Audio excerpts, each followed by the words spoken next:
Hello students, my name is Mayank and you are watching Drop of Knowledge. In this video, we are going to talk about science of 9th standard. We will start with chapter 1, matter in our surroundings, which is basically belongs to chemistry. Hindi में अगर मैं बोलूँ तो इस video में बात करने वाले हैं CBSE 9th class science chapter 1 हमारे आसपास के पदार्थ। शुरू करने से पहले होप आप लोग नोटबुक साथ लेके बैठे हैं जिससे कि आप कुछ इंपॉर्टेंट पॉइंट्स को नोट डाउन कर सकें, और साथ ही अगर आपकी कुछ भी क्वेरीज़ हो, कोई भी फीडबैक हो, कोई भी क्वेश्चन हो तो आप मुझे कमेंट सेक्शन में कमेंट करके पूछ सकते हैं। तो चलिए हम अपना पहला चैप्टर स्टार्ट करते हैं। तो पहले आता है व्हाट इज़ मैटर। हमारे जो चैप्टर का नाम है वो ही मैटर इन आवर सराउंडिंग्स है। तो व्हाट इज़ मैटर, मैटर क्या है, पदार्थ क्या है। Anything that has mass and occupies volume is called matter। मतलब हिंदी में वो कोई भी चीज़ जिसका मास होता है, मास का मतलब होता है द्रव्यमान। मैं यहाँ पे लिख देता हूँ, मास को हम हिंदी में बोलते हैं द्रव्यमान। एंड ऑक्यूपाई स्पेस, वो जगह घेरता है, मैटर कहलाता है, पदार्थ कहलाता है। एग्जाम्पल के तौर पे मेरे हाथ में एक पेन है, तो ये पेन क्या है, इसका अपना एक मास है, इसका अपना एक द्रव्यमान है और ये जगह भी घेरता है। अगर मैं किसी जगह पे इसको रख दूँ तो वो उस जगह को ऑक्यूपाई कर लेता है, वो घेर लेता है। चाहे वो पानी है, पानी को अगर बॉटल में डालूँ तो वो भी जगह घेर लेती है। हवा है, हवा अगर मैं किसी बलून के अंदर भरता हूँ तो बलून में वो जगह बना लेता है। और ये जो चीज़ें हैं, हर किसी का अपना मास होता है, द्रव्यमान होता है। तो वो हर चीज़ जिसका मास है और वो जगह घेर रही है तो वो मैटर होता है, पदार्थ होता है। अब मास क्या है, व्हाट इज़ मास, द्रव्यमान क्या चीज़ है ये। सिंपल अगर मैं डेफिनेशन आपको बताऊं मास की, तो वो डेफिनेशन होती है mass is simply the measure of the amount of matter in a body. मैं आपको लिख के बताता हूँ, mass is simply the measure of the amount of matter in a body. Mass क्या है, मास किसी भी बॉडी के अंदर कितना अमाउंट ऑफ मैटर है, कितना उसके अंदर पदार्थ है, तो वो है उसका, उस बॉडी का मास। इसको जो हम डिनोट करते हैं, इसका जो यूनिट जो है इसकी, वो होती है केजी और ग्राम। केजी यानी कि किलोग्राम, किलोग्राम और ग्राम। जैसे आप चीनी लेते हो, 1 किलो चीनी, 1 किलो आलू, तो ये जो होता है ये यूनिट ऑफ मास है, राइट। अब आप मुझसे पूछोगे कि जी 1 किलो चीनी या फिर 1 किलो आलू, ये तो वेट हो गया उस चीज़ का। तो अब मैं आपको क्लियर करूँ, there is a bit of difference between mass and weight. So weight की क्या डेफिनेशन होगी, चलिए मैं लिख देता हूँ। तो ये जो डेफिनेशन है ये है वेट की। Weight is a measure of amount of force acting on a mass due to acceleration due to gravity। तो वेट क्या है, वेट एक फोर्स है जो किसी बॉडी पे एक्सेलरेशन की ग्रेविटी की वजह से लग रही है। ग्रेविटी यानी गुरुत्वाकर्षण की वजह से लग रही है। हम मास को किससे, हम यूनिट क्या थी मास की, केजी और ग्राम्स। वेट की जो यूनिट होती है वो होती है न्यूटन, राइट, जिसको हम डिनोट करते हैं एन से। तो ये बेसिकली डिफरेंस है मास एंड वेट में। तो होप आप लोगों का क्लियर हो गया होगा कि क्या मास और क्या वेट होता है। तो अगर हम मैटर को डिफाइन करेंगे तो हम कैसे डिफाइन कर सकते हैं, anything that has mass and occupy space is called matter. ठीक है, एग्जाम्पल्स इसके, हमारे जो भी आसपास चीज़ें हैं, चाहे वो हवा है, पानी है, कुछ भी है, वो सब मैटर है, सब पदार्थ है। अब जो हमारे पुराने साइंटिस्ट लोग थे, जो हमारे पुराने टाइम में जो हमारे साइंटिस्ट थे, जो हमारे प्राचीन काल में मनुष्य थे, वो हमेशा से मैटर को, पदार्थ को समझने का प्रयास करते रहे हैं। वो हमेशा कोशिश करते थे कि ये चीज़ क्या है। तो जो हमारे प्राचीन काल में जो साइंटिस्ट थे, वैज्ञानिक थे, दार्शनिक थे, उन्होंने पदार्थ को 5 मूल तत्वों में वर्गीकृत किया था, क्लासिफाई किया था। वो 5 तत्व कौन से हैं, एयर यानी कि हवा, अर्थ यानी कि पृथ्वी, फायर यानी कि अग्नि, स्काई यानी कि आकाश, एंड वाटर यानी कि जल, राइट। ये जो 5 तत्वों का ग्रुप है इसको पंच तत्व भी कहा जाता है। उनके अनुसार इन्हीं 5 तत्वों से सभी वस्तुएं बनी हैं, चाहे वो सजीव हो या निर्जीव हो, ठीक है। उसके बाद जो हमारे मॉडर्न साइंटिस्ट हैं, जो हमारे आधुनिक वैज्ञानिक आए, उन्होंने क्या किया, उन्होंने अपनी ही एक थ्योरी रखी। उन्होंने जो भी मैटर हैं, जो भी पदार्थ हैं, उनको 2 प्रकार से वर्गीकृत किया, 2 तरह से उन्होंने उन दोनों मैटर्स को क्लासीफाई किया। पहला बेस्ड ऑन फिज़िकल प्रॉपर्टीज़ यानी कि भौतिक गुणधर्म, and based on chemical properties रासायनिक गुणधर्म। अभी physical properties and chemical properties क्या है? फिज़िकल प्रॉपर्टीज़ में हम किसी भी मैटर की फ़िज़िकल अपीयरेंस, वो दिखने में कैसा है या फिर उसका शेप और साइज़ कैसा है, किस चीज़ से बना है, हम इन सब चीज़ों की उसकी फ़िज़िकल मतलब उसकी फ़िज़िकल अपीयरेंस के बारे में बात करते हैं। केमिकल प्रॉपर्टीज़ के अंदर हम उसके ऊपर किसी केमिकल का क्या रिएक्शन होगा। एनीवेज़ अभी इस चैप्टर के अंदर हमें फ़िज़िकल प्रॉपर्टीज़ के बारे में ही पढ़ना है। केमिकल प्रॉपर्टीज़ के बारे में हम बाद में आगे वाले जो हमारे आने वाले चैप्टर्स हैं उनके बारे में, उसमें उन चैप्टर्स में इसके बारे में पढ़ेंगे। इस चैप्टर में भी हम आगे बात करते हैं कि मैटर की फ़िज़िकल प्रॉपर्टीज़ क्या होती हैं। तो सबसे पहले आता है फिज़िकल नेचर ऑफ मैटर। किसी भी मैटर का फिज़िकल नेचर क्या होता है, भौतिक स्वरूप क्या होता है। The first point is matter is made up of particles, यानी कि पदार्थ कणों से मिलकर बना होता है। पहले जो लोग थे, बहुत टाइम तक दिमाग में ये चलता था लोगों के, ये विचार बने हुए थे लोगों के कि सपोज़ एक लकड़ी का टुकड़ा है, कोई ब्लॉक है, वो जो लकड़ी का टुकड़ा है वो एज इट इज़ है, मतलब जो उसका शेप एंड साइज़ है वो वही चीज़ है, ठीक है। लेकिन बाद में धीरे धीरे लोगों को समझ में आया कि नहीं, ये जो लकड़ी का टुकड़ा है छोटे छोटे कणों से मिलकर बना है। जैसे रेत के छोटे छोटे पार्टिकल्स होते हैं, वो छोटे छोटे कण होते हैं, ऐसा ही वो लकड़ी का टुकड़ा भी छोटे छोटे कणों से मिलकर बना है। तो ये मतलब इन चीज़ों पे काफ़ी साइंटिस्ट ने रिसर्च वगैरह की, जिसके बाद उन्होंने कंक्लूजन निकाला था कि matter is made up of particles, जो पदार्थ होता है वो कणों से मिलकर बना होता है। एंड सेकंड पॉइंट उन्होंने ये दिया कि वो पार्टिकल्स बहुत छोटे होते हैं। पार्टिकल्स आर वेरी स्मॉल, वो इतने छोटे होते हैं कि उनको हम अपनी आँखों से नहीं देख सकते। उनको देखने के लिए हमें किसी टूल की लाइक माइक्रोस्कोप की ज़रूरत पड़ती है, उसके बाद ही हम उन पार्टिकल्स को देख पाते हैं, वो इतने ज़्यादा छोटे होते हैं। अब क्योंकि हमने ये जान लिया कि जो कोई मैटर है, कोई पदार्थ है, वो कणों से मिलकर बना होता है, वो पार्टिकल से मिलकर बनाता है, तो जो पार्टिकल्स हैं मैटर के, वो जो कण है किसी पदार्थ के, उनका क्या गुण है, उनका भी कुछ ना कुछ अपना गुण होता होगा, उनका भी कुछ कैरेक्टरिस्टिक्स होते हैं। तो जो उनकी प्रॉपर्टीज़ हैं वो पहली ये है, particles of matter have space between them. जैसे भी कोई पदार्थ है, कोई लकड़ी का एक टुकड़ा ही है, लकड़ी का एक ब्लॉक है मेरे पास, वो millions of billions of particle से मिलके बना है, बहुत सारे पार्टिकल से मिलके बना है। तो अगर मैं उसको ध्यान से देखूं, खैर नहीं देख सकते ऑब्वियसली, मैंने आपको बोला वो पार्टिकल्स बहुत छोटे होते हैं, बट उसमें समझने वाली बात यह है कि एक एक पार्टिकल के बीच में स्पेस होता है, जगह खाली होती है। अब इस चीज़ को एक एक्टिविटी से हम समझ सकते हैं, वो एक्टिविटी मैं आपको आगे बताऊंगा, ठीक है। पहले एक बार हम सेकंड पॉइंट पढ़ लेते हैं। सेकंड पॉइंट हमारा है particles of matter continuously moving. इसका मतलब ये है कि जो किसी भी मैटर के पार्टिकल्स हैं, जो कण हैं, वो कंटिन्यूसली मूविंग होते हैं, वो निरंतर गतिशील होते हैं, वो मूव करते रहते हैं, एक जगह स्टेबल नहीं होते। And the third point is particles of matter attract each other. जो पार्टिकल्स हैं मैटर के, जो कण हैं, वो एक दूसरे को आकर्षित करते हैं, अट्रैक्ट करते हैं एक दूसरे की तरफ। तो अब तीनों पॉइंट्स का क्या मतलब है, ये तीनों कैरेक्टरिस्टिक्स जो हैं पार्टिकल्स की, ये जो तीनों गुण हैं किसी भी कण के, ये क्या बताना चाहते हैं, क्या समझना चाहते हैं।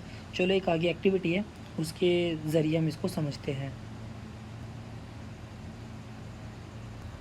तो ये हमारी एक्टिविटी है, मैं पहले एक्टिविटी आपके लिए एक बार पढ़ देता हूँ, उसके बाद मैं समझाऊंगा ये बोलना क्या चाह रहे हैं।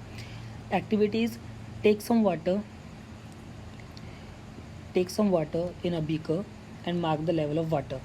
ये कह रहा है कि एक बीकर में आप पानी लो, और जितना भी आप पानी उसमें लिया, तो वो जो लेवल है वाटर का, वो आप मार्क कर लो कि इसके अंदर इतना पानी आपने फिल किया था। राइट। डिज़ोल्व सम सॉल्ट और sugar in it with the help of glass rod. अब इस पानी में आप क्या करो, इसमें थोड़ा सा नमक या चीनी, थोड़ा या जितना भी आप चाहो, व्हाट अमाउंट यू वांट, इसके अंदर आप डिज़ोल्व करो नमक को या चीनी को, इसमें घोलो with the help of glass rod. Lab के अंदर आपको ग्लास रॉड मिल जाएगा, अदरवाइज़ आप अपनी स्पून वगैरह से भी आप उसको डिज़ोल्व कर सकते हैं। The salt dissolve in water but the level of water does not change. आप क्या देखोगे, आप ये देखोगे कि उस पानी में नमक या शुगर जो भी आपने घोला है वो पूरी तरह घुल जाते हैं, लेकिन जो लेवल ऑफ वाटर है, पानी का लेवल ज़रा सा भी नहीं बढ़ता। This is because the particles of water get into the space between the particles of water. ये क्यों होता है? क्योंकि जो पार्टिकल्स हैं नमक के, वो पानी के पार्टिकल्स के बीच में जो स्पेस है उसके बीच में जाकर फिट हो जाते हैं, वो उसके पार्टिकल्स के बीच में जो पार्टिकल्स के बीच में स्पेस है वहाँ चले जाते हैं। This shows the matter is made of particles. तो हमें ये क्या शो करता है? ये हमें शो करता है कि कोई भी मैटर पार्टिकल का बना है, first thing, and second particles के बीच में स्पेस भी होता है। अब एक बार मैं इसको और ज़्यादा थोड़ा डिस्क्राइब कर देता हूँ ताकि आपको और अच्छे से क्लियर हो जाए।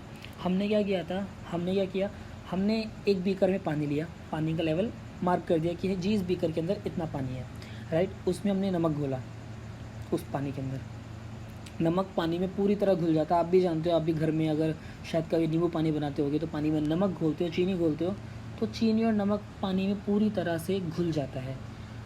बट इसके अंदर नोट करने वाली पॉइंट ये है कि पानी का लेवल ज़रा सा भी नहीं बढ़ता। ये क्यों होता है? Let's say this is beaker and यहाँ इस लेवल तक पानी है। अब मैं आपको डायग्राम जस्ट फॉर ताकि आप समझ सको, मैं इसके लिए दिखा रहा हूँ। जो पानी के जो पार्टिकल्स होते हैं वो कुछ इस तरह से होते हैं, उनके बीच में स्पेस थोड़ा ज़्यादा होता है, अच्छा खासा स्पेस होता है पानी के जो पार्टिकल्स होते हैं उनमें। अब इसमें अगर हम नमक डालते हैं तो नमक के जो पार्टिकल्स हैं वो, अब ये जो दो पार्टिकल हैं पानी के, इसके बीच में नमक का पार्टिकल आ जाता है, इसके बीच में नमक का पार्टिकल आ जाता है, इसके बीच में नमक का पार्टिकल आ जाता है, इसके बीच में नमक का पार्टिकल, इसके बीच में नमक का पार्टिकल, राइट। अब क्योंकि नमक के पार्टिकल्स को जगह मिल गई पानी के पार्टिकल्स के बीच में ही, तो पानी का लेवल क्यों बढ़ेगा? समझ रहे हो ना? अगर मैं कहता कि पानी पार्टिकल्स के बीच में स्पेस बिल्कुल नहीं है, ज़रा सा भी स्पेस नहीं है, तो वो पार्टिकल्स पानी के पार्टिकल्स के ऊपर इकट्ठा होते हैं, तो शायद एक बार को हाँ उनका लेवल भी बढ़ता पानी का। एंड हम एक पॉइंट ये बोलते हैं कि शायद पानी के अंदर नमक घुलता ही नहीं। घुला इसीलिए क्योंकि पानी के पार्टिकल्स के बीच में स्पेस था, वो नमक उस स्पेस में जाकर बैठ गया और हमें वो लगा कि वो उसके अंदर घुल चुका है। तो ये चीज़ यही बोलना चाह रहे थे, हमने यही चीज़ यहाँ पे देखी। Matter is made of particles and particles of matter have space between them. Okay, अब जो हमारा सेकंड पॉइंट है, particles of matter continuously moving, कि पानी जो पार्टिकल्स है, जो कण हैं, वो निरंतर गतिशील होते हैं, कंटिन्यूसली मूविंग होते हैं। अब इसको कैसे समझा जाए? आप घर में पूजा करते हो भगवान की, राइट, हर इंसान करता है, हर कोई करता है। अब लोग अगरबत्ती या धूप बत्ती दोनों में से कुछ भी अपने घर में जलाते हैं। आप कभी नोटिस करना, आपके घर में एक अगरबत्ती रखी हुई है या धूप बत्ती रखी हुई है जो जलाई हुई नहीं है, मतलब बिल्कुल फ्रेश है, नहीं जली हुई। आपको अगर उसको खुशबू लेनी है, आपको उसके पास जाना पड़ेगा, बिल्कुल उसको उठा के सूंघना पड़ेगा, तो शायद आपको उस अगरबत्ती या धूप बत्ती की खुशबू आएगी। लेकिन अगर सपोज़ आपने उसको माचिस की तीली से जलाया, तो उसकी खुशबू अगर आप अपने कमरे में बैठे हो, दूसरे कमरे में बैठे हो, शायद वहाँ तक भी चली जाए। आपको पता चलता है कि हाँ, किसी ने भगवान जी के घर में धूप बत्ती जलाई है या फिर अगरबत्ती जलाई है। तो इस एक्टिविटी से हमने क्या समझा कि पदार्थ के जो कण होते हैं वो निरंतर गतिशील होते हैं, कंटिन्यूसली मूविंग होते हैं। तो इसी वजह से जो हमने अगरबत्ती धूप बत्ती जलाई, उसकी खुशबू हमारे पास दूसरे कमरे तक भी आ गई। अब यहाँ पे एक और पॉइंट है समझने वाला कि जब हमने अगरबत्ती को जलाया नहीं था तो उसकी जो खुशबू हमें उसके पास जाके लेनी पड़ रही थी, बट जब हमने अगरबत्ती या धूप बत्ती को जलाया तो हमारे पास दूर तक उसकी खुशबू आ गई। तो यहाँ से हमारा सेकंड पॉइंट है कि जो पदार्थ के कण हैं, जो पार्टिकल्स हैं मैटर के, उनमें काइनेटिक एनर्जी होती है, गतिज ऊर्जा होती है। गतिज ऊर्जा क्या होती है, यानी कि किसी भी पार्टिकल की एक एबिलिटी जिससे वो मूव कर सकता है। तो अब इससे हमें एक चीज़ और समझ में आती है कि तापमान बढ़ने से कणों में गति तेज़ हो जाती है, यानी कि with increase in temperature kinetic energy increases. Okay, another language we can say as the temperature rises the particles move faster. Okay, so that we can say that with the increase in temperature the kinetic energy of the particles also increases, यानी कि तापमान बढ़ने के साथ साथ गतिज ऊर्जा particles में बढ़ जाती है। वो उसके जो पार्टिकल्स हैं वो तेज़ी से मूव करने लगते हैं जब वहाँ पे टेम्परेचर का राइज होता है, तापमान बढ़ता है। ओके, इसके बाद आता है हमारा third point, particles of matter attract each other, यानी कि जो कण हैं वो एक दूसरे को अट्रैक्ट करते हैं। लेट्स टेक एग्जांपल, आप एक चौक लो, ठीक है, एक लोहे की कील लो। आप लोहे की कील को तोड़ने की कोशिश करो, चौक को तोड़ने की कोशिश करो हैमर से या अपने हाथ से, आप देखोगे कि चौक बड़ी इजीली टूट जाती है, ठीक है, एंड जो कील है वो आप हथौड़े से भी नहीं तोड़ पा रहे हो, राइट। तो दिस इज़ एग्जांपल कि जो पार्टिकल्स होते हैं वो अपने आप को वो एक दूसरे को अट्रैक्ट करते हैं। किसी मैटर के अंदर पार्टिकल्स इतने ज़्यादा स्ट्रांगली अट्रैक्ट नहीं करते, जैसे कि पीस ऑफ चॉक वो इजीली टूट जाती है, but in the case of iron nail या लोहे की कील के केस में वो पार्टिकल्स इतने ज़्यादा स्ट्रांगली बॉन्ड होते हैं, इतना स्ट्रांग उनके बीच में अट्रैक्शन होता है कि उसको हथौड़े से तोड़ पाना भी is not easy and close to impossible. Okay, अच्छा, जो हमारा सेकंड पॉइंट था, ये जो सेकंड पॉइंट है ये रह गया है। हमने फर्स्ट जो पॉइंट है matters made up of particles, इसका एग्जांपल देख लिया, इन तीनों पॉइंट्स के एग्जांपल देख लिया, but second point particles are very small, इसका एग्जांपल हमने नहीं देखा। तो इसके लिए भी एक एक्टिविटी है मेरे पास, मैं आपको वो एक्टिविटी दिखाता हूँ।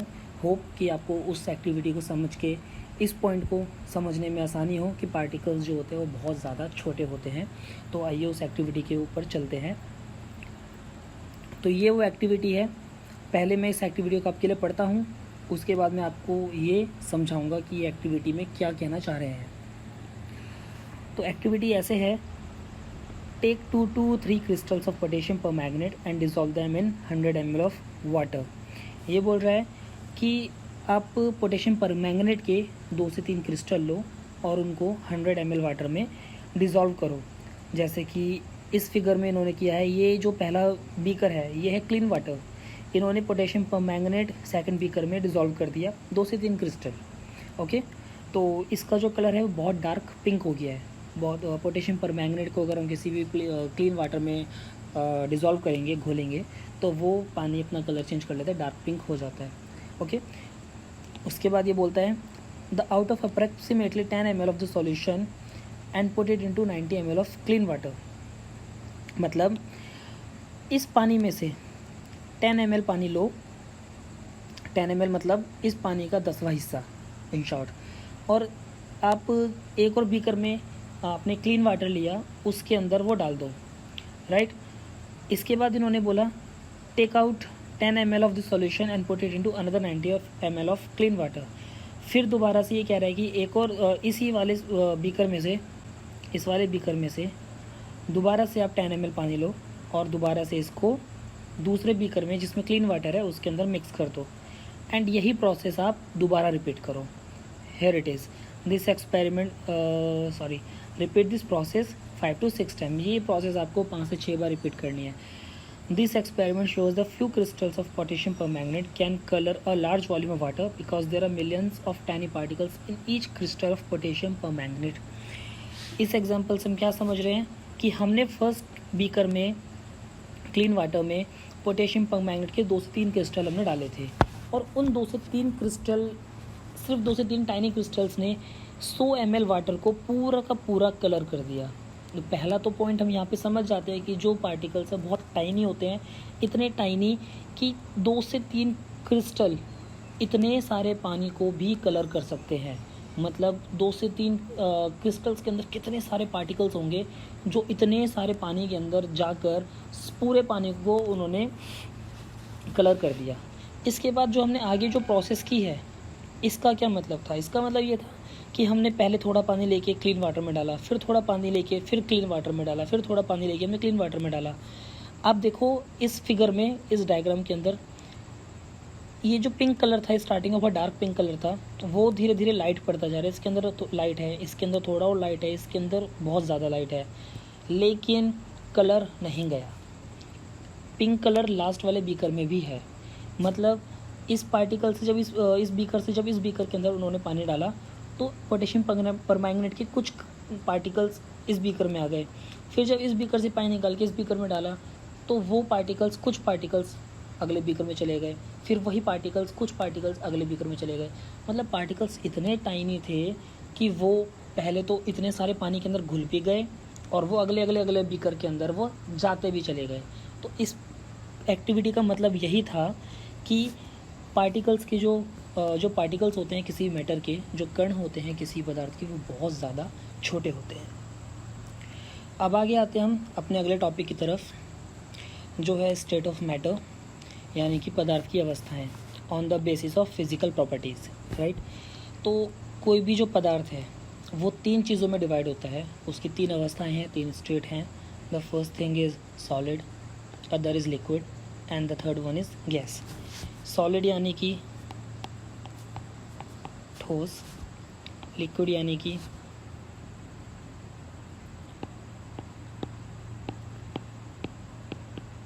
तरल पदार्थ एंड गैस यानी कि गैसीय पदार्थ, राइट। तो ये जो 3 स्टेट्स हैं, ये हमारे किसी मैटर की 3 स्टेट होती है। इन 3 के अलावा और कुछ नहीं होता। या तो कोई भी मैटर सॉलिड होगा, या लिक्विड होगा, या वो गैस होगा। अब सॉलिड, लिक्विड और गैस, इन तीनों के एग्जांपल्स क्या होते हैं? चलो एक बार वो देख लेते हैं कि इन तीनों के एग्जांपल्स क्या रहते हैं। सॉलिड के जो एग्जांपल्स हैं वो हैं table, stone, pen, pencil, etcetera. Liquid के जो एग्जांपल्स हैं वो है water, cold drink, oil. And gas के एग्जांपल्स हैं ऑक्सीजन, कार्बन डाइऑक्साइड और नाइट्रोजन। एंड आप कोई भी गैस को एज्यूम कर सकते हो।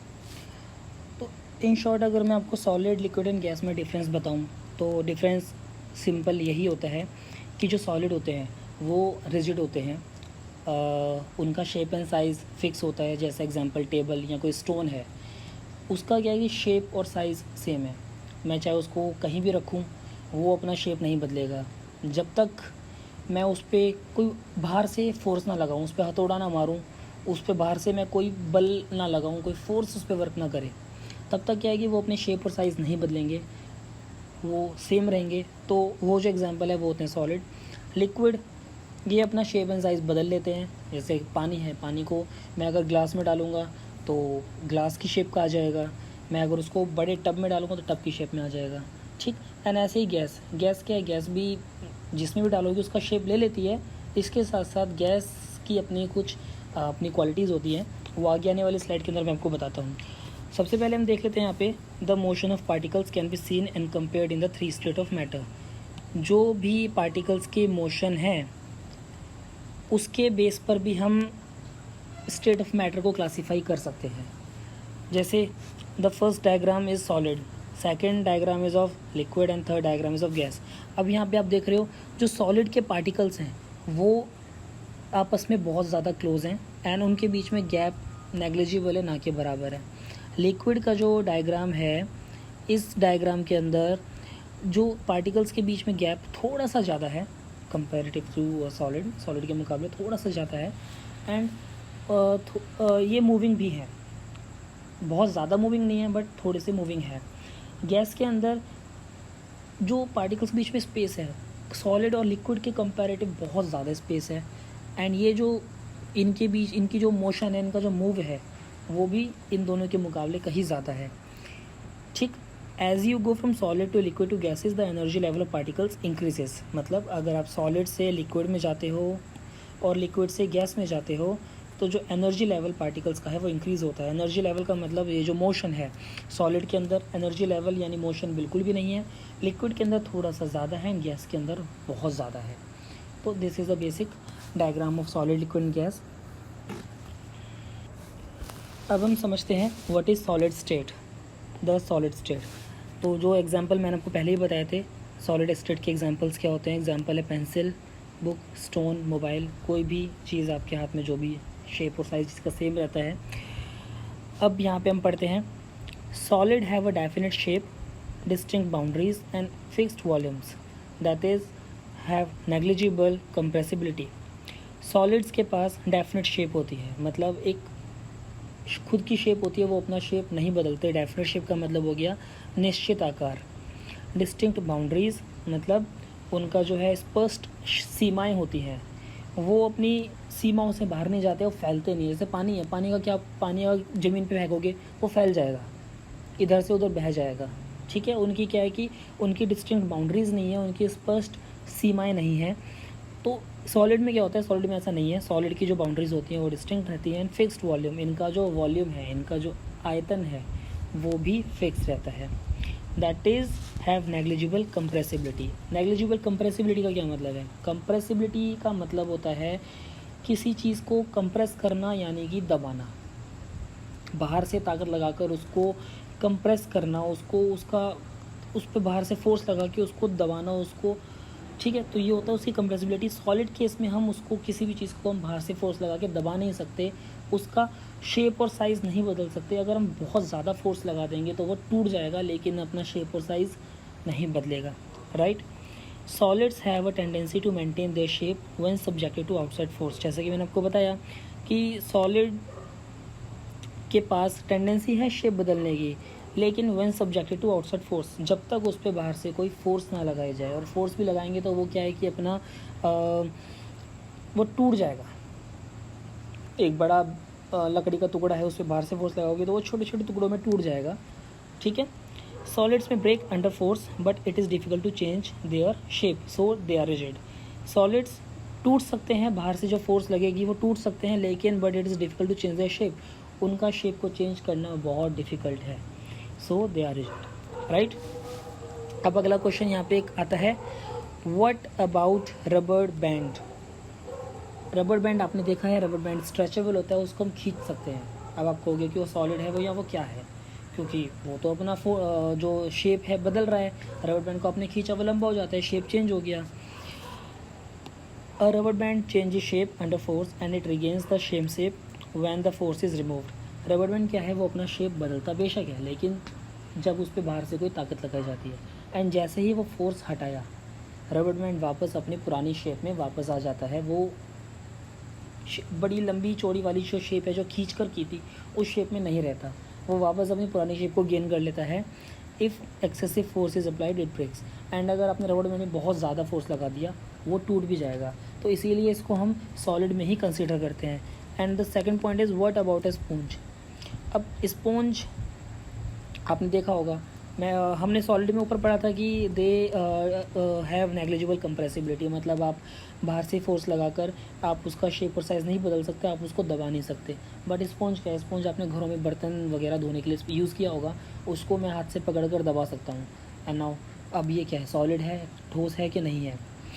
अ sponge has a minute holes in which air is trapped. आपने देखा होगा स्पॉन्ज के अंदर वो छोटे छोटे छोटे होल्स होते हैं, बहुत सारे होल्स होते हैं, मल्टीपल्स होल्स होते हैं, जिसके बीच में क्या है कि एयर ट्रैप्ड होती है, एयर उसके बीच में फंसी हुई होती है, ठीक है।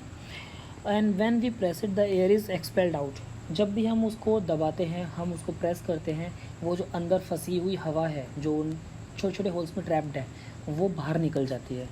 एंड इसी वजह से we are able to compress it, क्योंकि वो हवा जब बाहर निकल गई, तो यही वो रीज़न है कि हम उसको दबा पाते हैं स्पॉन्ज को। तो इसी वजह से वो भी सॉलिड स्टेट में ही कंसीडर किया जाता है। इसके बाद आता है अपना द लिक्विड स्टेट। एग्जाम्पल्स इसके water, cold drink, oil, juice, etc, ठीक है। Liquids have no fix shape but have a fixed volume. Liquid का कोई फिक्स शेप नहीं होता। मैंने जैसे कि बताया था थोड़ी देर पहले, लिक्विड को अगर मैं एक गिलास में रखूँगा तो ग्लास की शेप ले लेगा, लिक्विड को अगर मैं किसी बाल्टी में रखूँगा तो बकेट में रखूँगा तो उसका शेप ले लेगा। तो उसका कोई फिक्स्ड शेप नहीं है, but have a fixed volume. Liquid का लेकिन फिक्स वॉल्यूम होता है। अगर लिक्विड 1 लीटर है तो 1 लीटर ही रहेगा, वो खुद से नहीं बढ़ेगा ना ही घटेगा, ठीक है। They take up the shape of the container in which they are kept. जैसे कि मैंने बताया कि वो उस कंटेनर का शेप ले लेते हैं जिसमें वो रखे जाते हैं। Liquid flow and change shape, so they are not rigid but can be called fluid. Liquid बहते हैं और अपनी शेप बदलते हैं। जैसे कि लिक्विड को पानी पे अगर मैं ज़मीन पे फेंकूँगा, किसी पानी को, कोई भी लिक्विड को, तो वो बहेगा, और बहेगा तो जाहिर सी बात है अपना शेप चेंज कर लेगा। So they are not rigid, वो इसलिए रिजिड नहीं होते, but can be called fluid, उनको फ्लूइड कहा जा सकता है।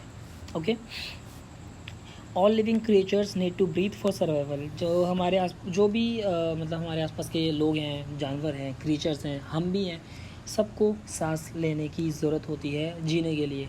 अगर हम जीना है तो हमें सांस लेनी ही पड़ेगी। The aquatic animals can breathe in the water due to the presence of dissolve oxygen in water.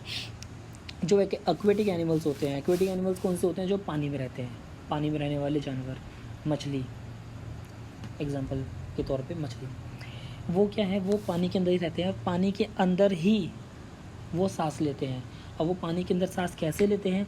पानी के अंदर ही जो पानी में ऑक्सीजन डिज़ोल्व होती है। The aquatic animal can breathe under water due to the presence of dissolve oxygen in water, presence of dissolve oxygen in water. ठीक है, पानी के अंदर क्या है कि ऑक्सीजन डिज़ोल्व होती है। तो दस वी में conclude that solid, liquid and gas can dissolve into liquids. तो इससे हम क्या कंक्लूजन निकाल सकते हैं कि जो सॉलिड है, लिक्विड है और गैस है, वो लिक्विड्स में डिज़ोल्व हो सकती है, डिफ्यूज़ हो सकती है। दैट मीन्स जैसे कि सॉलिड, चीनी या नमक सॉलिड है, हमने पानी में घोल सकते हैं। लिक्विड पानी में, जैसे आप दूध में पानी मिलाते हैं, वो भी तो घुल जाता है, तो लिक्विड भी लिक्विड में घुल सकता है, एंड गैसेस भी पानी में घुल सकती हैं। एग्जांपल इज़ ऑक्सीजन, जिसकी वजह से क्रिएचर्स पानी के अंदर सांस ले पाते हैं। Okay, the rate of diffusion of liquid is higher than that of solid.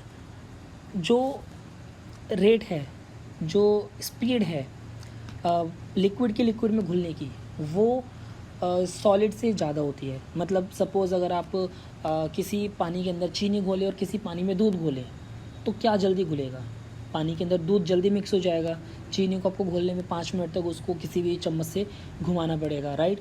तो वो पॉइंट यही है कि जो स्पीड है, जो रेट है of diffusion is liquid is higher than that of solids. Liquid का लिक्विड में रेट ऑफ डिफ्यूजन, घुलने की क्षमता ज़्यादा होती है सॉलिड के comparatively. This is due to the fact that in the liquid state particles move freely and have greater space between each other as compare to particles in solid state. वही point है कि ये क्यों होता है, क्यों liquid के liquid में घुलने की जो एबिलिटी है वो ज़्यादा होती है। वो इसीलिए ज़्यादा होती है क्योंकि लिक्विड के बीच में स्पेस ज़्यादा होता है। अब मैं लिक्विड में लिक्विड मिलाऊंगा तो इस लिक्विड के अंदर स्पेस, पार्टिकल्स में स्पेस ज़्यादा है, और उधर भी लिक्विड है, उसमें पार्टिकल्स के बीच में स्पेस ज़्यादा है। तो जब वो दोनों आपस में घुलेंगे तो किसी भी पार्टिकल को किसी भी पार्टिकल्स के बीच में मिक्स होने की स्पेस बहुत आराम से मिल जाएगा। There is a lot of space between the particles, between both of the liquids. ठीक है, तो वो इसलिए आपस में बहुत जल्दी घुल जाते हैं, जबकि सॉलिड के केस में ऐसा नहीं है। सॉलिड के केस में, सॉलिड में पार्टिकल्स के बीच में स्पेस बहुत कम होता है, ना के बराबर होता है, नेग्लिजिबल होता है। तो उसको लिक्विड के अंदर स्पेस ढूंढना पड़ता है। हालांकि मिल जाता है, खुल जाता है, लेकिन ढूंढना पड़ता है, टाइम लगता है। तो इसीलिए उसमें सॉलिड लिक्विड में घुलने में थोड़ा सा टाइम लेता है। ठीक है, तो इसके बाद जो हमारा अगला आता है वो है द गैसियस स्टेट, यानी कि गैसीय अवस्था। Examples oxygen, LPG and CNG. अब ये एलपीजी और सीएनजी क्या है मैं आपको आगे बताऊंगा। Gases are highly compressible as compare to solids and liquids. जो गैसेस होते हैं वो हाईली कंप्रेसिबल होते हैं सॉलिड और लिक्विड के कंपैरेटिवली। कंप्रेसिबल मतलब हम गैस को क्या है, कंप्रेस कर सकते हैं, दबा सकते हैं। बहुत सारी अमाउंट ऑफ गैस हम कंप्रेस करके उसको दबा कर, इतना ज़्यादा दबा के छोटे से कंटेनर के अंदर भी स्टोर कर सकते हैं।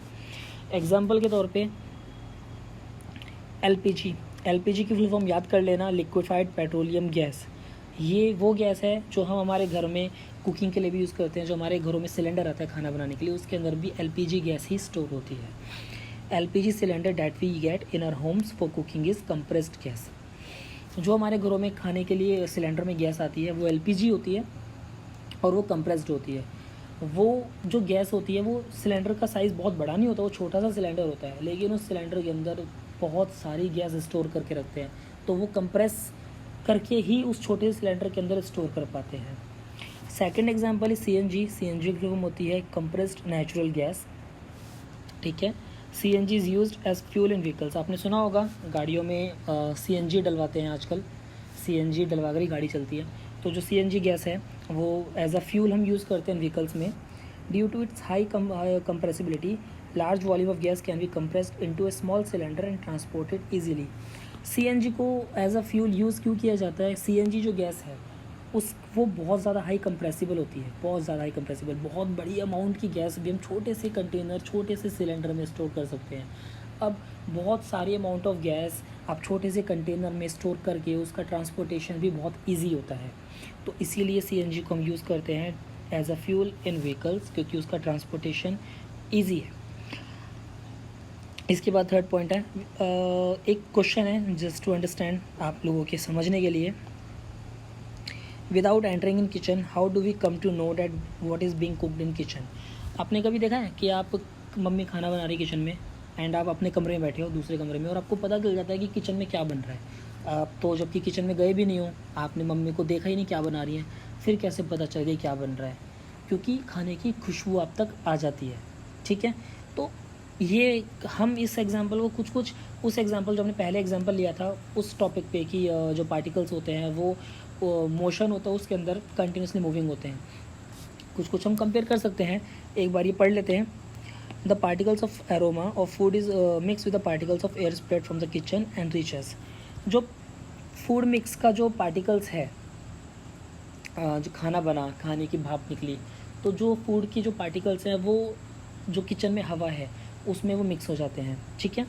और उस हवा के थ्रू वो हम तक पहुंचते हैं। मैंने आपको बताया था कि जहाँ पे टेम्परेचर राइज़ होता है वहाँ पे काइनेटिक एनर्जी या फिर उस पार्टिकल्स का मोशन बढ़ जाता है, राइट। खाना भी गर्म गर्म होता है, तो इसी वजह से किचन में से हमारे पास दूसरे रूम तक खुशबू आ जाती है। कभी आपने देखा है कि खाना ठंडा पड़ा है, सब्ज़ी ठंडी पड़ी है, उसकी खुशबू हमारे दूसरे कमरे तक आ रही है? नहीं आती। खाना गर्म होता है तभी वो खुशबू हमारे पास तक आती है। This is because of rise in temperature. अगर टेम्परेचर बढ़ रहा है तो आपका जो मोशन है, पार्टिकल्स में जो काइनेटिक एनर्जी है, जो गतिज ऊर्जा है, वो भी बढ़ेगी। The smell of hot cook food reaches us in seconds. Compare this with the rate of diffusion of solids and liquids, ठीक। Due to high speed of particles and large space between them, gases show the property of diffusing very fast into other gases. अब यहाँ पे हमारे पास एक point और मिलता है। हमने पीछे पढ़ा था कि सॉलिड लिक्विड के अंदर डिफ्यूजन स्लो होता है, लिक्विड के अंदर लिक्विड का डिफ्यूजन थोड़ा सा हाई होता है। बट ये बोल रहा है कि गैसेस की प्रॉपर्टी है कि वो अदर गैसेस में बहुत फास्ट डिफ्यूज़ होती है, ठीक है। ये हमें इस किचन वाले एग्जांपल से पता चल रहा है, क्योंकि किचन में खाना बना, उसकी भाप निकली, वो जो किचन का एरोमा है, जो भाप है, जो किचन की खाने की खुशबू और पार्टिकल्स है, वो हमारे किचन के आसपास सराउंडिंग में जो हवा है उसमें फटाफट से मिक्स हो गई एंड चुटकियों में विद इन अ सेकेंड्स वो हमारे पास तक भी पहुंच गई। तो this shows the property of diffusing very quickly, very fast into other gases. ये ही वो प्रॉपर्टी है गैसेस की जो कि हमें दिखाती है कि कोई भी गैस दूसरी गैस में बहुत जल्दी डिफ्यूज़ हो जाता है, राइट। अब यहाँ पे कुछ एक बेसिक डिफ्रेंशिएशन है, डिफ्रेंशिएट किया हुआ है सॉलिड लिक्विड गैस को।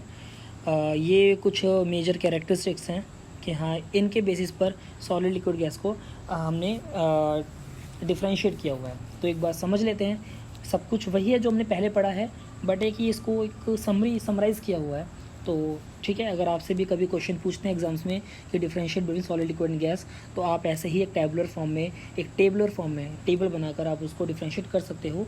ज़्यादा दिखने में ज़्यादा अट्रैक्टिव लगता है, ज़्यादा समझ में आता है, और आप चाहो तो नीचे थोड़ा बहुत पॉइंट्स 1 2 3 ऐसे पॉइंट्स वाइज उसको एलोबरेट भी कर सकते हो, राइट। तो जो हमारा पहला कैरेक्टरिस्टिक्स है वो है मास, यानी कि द्रव्यमान। सॉलिड के अंदर डेफिनेट होता है, यानी कि फिक्स होता है। लिक्विड के अंदर भी डेफिनेट होता है, फिक्स होता है। गैस के अंदर भी डेफिनेट होता है, फिक्स होता है। रिमेंबर, मैंने आपको स्टार्टिंग में बताया था, मास कभी चेंज नहीं होता, मास स्टेबल रहता है। चेंज क्या होता है? वेट होता है, राइट। मास हमेशा डेफिनेट रहेगा। इसके बाद आता है शेप। सॉलिड की शेप डेफिनेट रहती है, सॉलिड की शेप फिक्स होती है, नहीं चेंज हो सकती। नहीं, अगर हम ज़्यादा उस पर फोर्स लगाएंगे वो टूट जाएगा, लेकिन अपना शेप नहीं चेंज करेगा। लिक्विड के अंदर इनडेफिनेट होती है, लिक्विड के अंदर क्या है कि लिक्विड अपना शेप चेंज कर लेता है, एज आई टोल्ड अर्लियर कि अगर उसको बाल्टी में रखोगे वो बाल्टी का शेप ले लेगा, छोटे से गिलास में रखोगे गिलास का शेप ले लेगा, बड़े से टब में डाल दोगे बड़े से टब का शेप ले लेगा, राइट। एंड गैस की भी इंडेफिनिट होती है। गैस को भी आप क्या है कि आप बड़े सिलेंडर में, छोटे से सिलेंडर में या किसी कंटेनर में स्टोर कर सकते हो और वो उसी का ही शेप ले लेता है। इसके बाद थर्ड पॉइंट है वॉल्यूम। वॉल्यूम यानी कि आयतन, राइट। सॉलिड का जो आयतन है, वॉल्यूम है, वो डेफिनेट होता है। लिक्विड का जो वॉल्यूम है, आयतन है, वो भी डेफिनेट होता है, बट गैस का इनडेफिनेट होता है। गैस क्या है, उसका आयतन हम उसकी कंप्रेस करके चेंज कर सकते हैं। कंप्रेसिबिलिटी सॉलिड में नॉट पॉसिबल। ऑब्वियसली अगर हम सॉलिड को कंप्रेस करने की कोशिश करेंगे तो वो कंप्रेस नहीं होता है, वो बल्कि ज़्यादा ही फोर्स लगा दिए तो टूट जाएगा, बट वो कंप्रेस नहीं होगा। किसी भी बाहर के प्रेशर से, दबाव से वो अपना शेप और साइज़ नहीं चेंज करेगा। लिक्विड कंप्रेसिबल है, ठीक है। लिक्विड को क्या है कि कंप्रेस किया जा सकता है, लिक्विड को हम दबा सकते हैं, ठीक। गैस हाईली कंप्रेसिबल है। गैस क्या है, बहुत हाईली कंप्रेसिबल। जैसे कि अभी हम पढ़ के आ रहे हैं पीछे वाली स्लाइड के अंदर कि बड़ी से बड़ी अमाउंट ऑफ गैस हम कंप्रेस करके छोटे सिलेंडर के अंदर स्टोर कर सकते हैं, राइट। फिर है फ्लूइडिटी। फ्लूइडिटी क्या होता है? फ्लूइडिटी इज़ लाइक बहने की क्षमता, फ्लूइड, राइट। तो solid not possible, obviously solid नहीं बह सकता, सॉलिड के अंदर ये एबिलिटी नहीं है। लिक्विड कैन फ्लो, लिक्विड की तो एबिलिटी है, लिक्विड बह सकता है, इसीलिए हम लिक्विड को फ्लूइड भी बोलते हैं। Gas is also can flow, gas भी बह सकता है, तो गैस ऑल्सो उसके पास भी फ्लूइडिटी पावर है। इसके बाद अगला पॉइंट है रिजिडिटी। जो सॉलिड होते हैं वो हाईली रिजिड होते हैं, राइट। लिक्विड जो होते हैं वो लेस रिजिड होते हैं, एंड गैस बिल्कुल भी रिजिड नहीं होते हैं। इसके बाद है डिफ्यूजन। डिफ्यूजन क्या था? मतलब एक घुलने की क्षमता किसी दूसरे मैटर के अंदर।